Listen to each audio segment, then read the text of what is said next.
Yağlardan bahsedeyim. Şimdi biz geçen senenin 12. ayından bu yana 5-6 defa yağlara zam geldi. Hem de yani öyle az da değil. %10, %20, %25, %30 gibi. Şu anda biz birinci ayda aldığımız yağ 100 lirayken şu anda alıyoruz 300-330 liraya. Bu da mecburen tüketiciye yansıyor.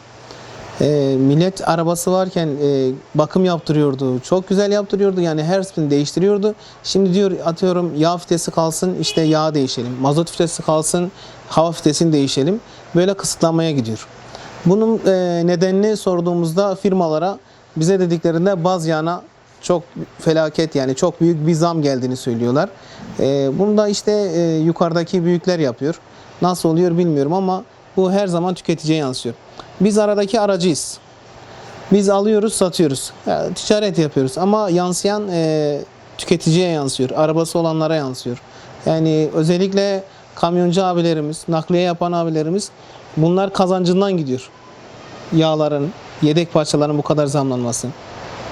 Bunun yanında aslında akaryakıtın da pahalı olması hepsinin üzerine koyuyor. Yedek parça da bunun için böyle pahalanıyor. Şimdi biz eskiden yağları aldığımızda direkt otomatikman kafamızda ezbere söylüyorduk. Ama şimdi söyleyemiyoruz. Günlük yağ değişiyor. Neredeyse altın gibi. Altını telefon açıp söylüyor. Biz de adama telefon açıyoruz. Fiyatını öğreniyoruz.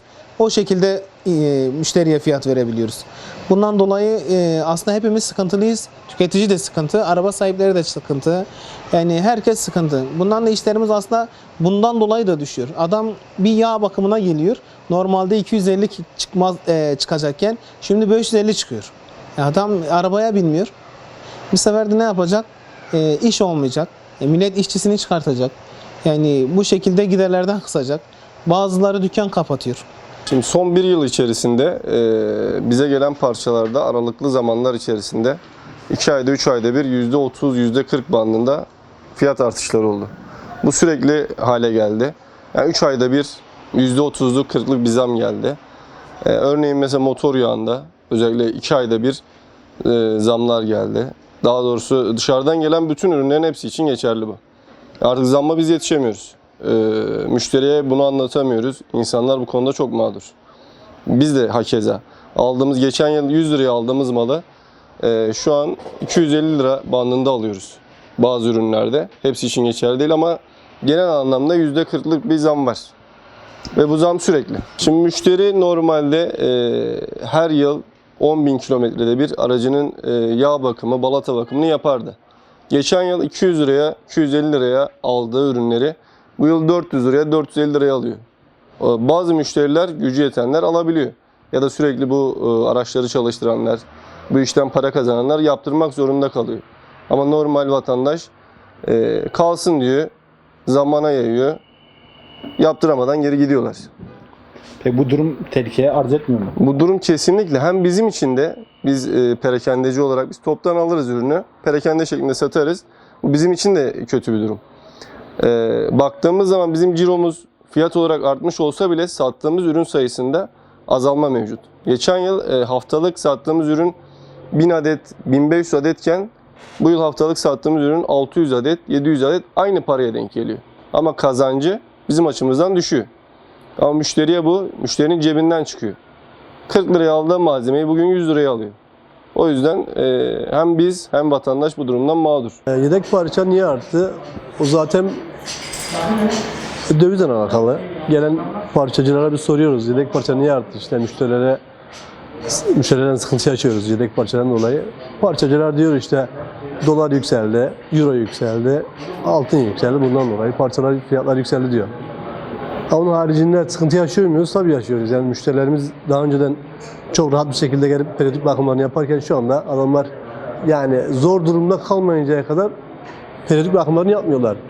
Yedek parça fiyatları çok yüksek. Yani biz müşterilere karşı çok mahcubuz. Problem büyük. Hem işimiz düşüyor hem de birçok tanıdığımız müşterimiz yani daha önceden devamlı çalıştığımız bu sefer parayı veremiyor. Borca bırakıyoruz. Ondan sonra tekrardan ödeme yapamıyorlar ve bundan dolayı büyük sıkıntılar yaşıyoruz. Yani Anormal bir şekilde fiyatlar arttı. 50'ye aldığım mal 100 oldu, 100'e aldığım 200 oldu. Müşterim sen arabayı getiriyor, tamiri parçada zorluk çekiyor. Ödemede zorluk çekiyor. Ondan sonra iş zor, hayat zor. Geçen yıl bir bakım, periyodik bir bakım 400'e çıkıyor. Sanki bu sene 700-800'e çıkıyor.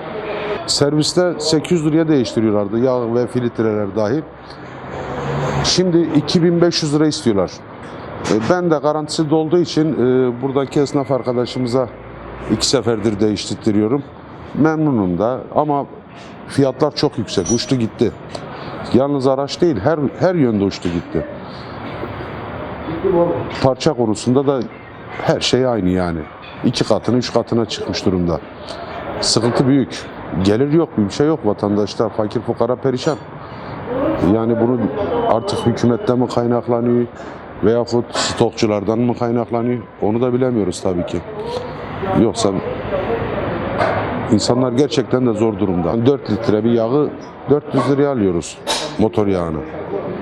Bir mazot filtresi 300 lira. Yani küçücük bir şey. 300 lira bir mazot filtresi. Pahalı, çok pahalı. Vatandaşın durumu iyi değil yani. Yedek parçalarda ciddi derecede bir artış var. Bundan dolayı çok rahatsızız. Yani bunu yetkililerin bir müdahale etmesini istiyoruz. Yani biz de sonuçta her yıl bunu yaptırmak zorundayız. Bundan dolayı da yani bir zorluk yaşıyoruz. Yani buna bir dur denilmesi lazım. Bir müdahale bekliyoruz yani. %50'nin üzerinde artış var. Yani bu da bizi ciddi oranda etkiliyor. Yani yaptıramıyoruz. Bu sefer araç muayeneye götürmek istediğimizde eksiklerimiz var. Bundan dolayı da biz zorluk yaşıyoruz. Yani buna da bir şey bekliyoruz, müdahale bekliyoruz yani. Bu araç sonuçta ihtiyaç, kullanıyoruz.